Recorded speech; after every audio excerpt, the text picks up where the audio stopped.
በቪዲዮ የምታዋቸው የጉጂ አባገዳዎች ናቸውና አባገዳዎቹ እንደምታዋቸው ከተማ ውስጥ ሱሪ ለብሰው የሚንቀሳቀሱ ሴቶችን ሱሪያቸውን እየገተቱ እምሙ ሁሉ ለመመልከት ጥረት ሲያደርጉ ታያላችሁ።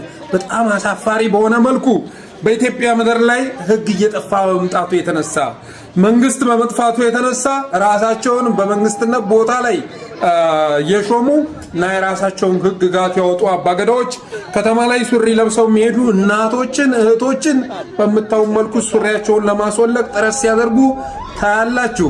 እነዚህ አባገዳ ተብለው ለመጠራት ሽማግሌ ተብለው ለመጠራት የማይበቁ ውርጋጦች በኢትዮጵያ ምድር ላይ ስንት ወንጀል በተስፋፋበት ሁኔታ እህቶቻችን ሱሪ ለብሰው መሄድን ካልክለው በመታው መልኩ ጎዳና ላይ በሴቶች ላይ የመብት ጥሰት ሲፈጽሙ ታያላችሁ።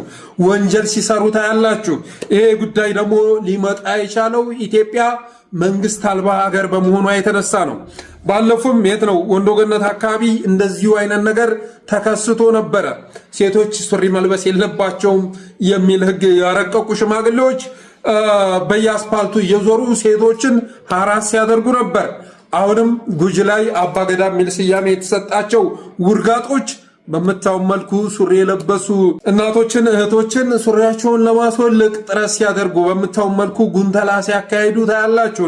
እና እንደዚህ አይነት ነገር ሲከሰት መንግስት እንደሌለን ተረድተን በተባበረ ድምፅ ልናወግዘው ይገባል። የማንም ውርጋጥ ራሱን አባ ምንትስ ምናምን እያለ የሚጠራ እና በሸበቱ የተደበቀ ውርጋጥ በዚህ ደረጃ ሴቶችን ሲዳፈር እያየን እንዳላየን ልንሆን አይገባም።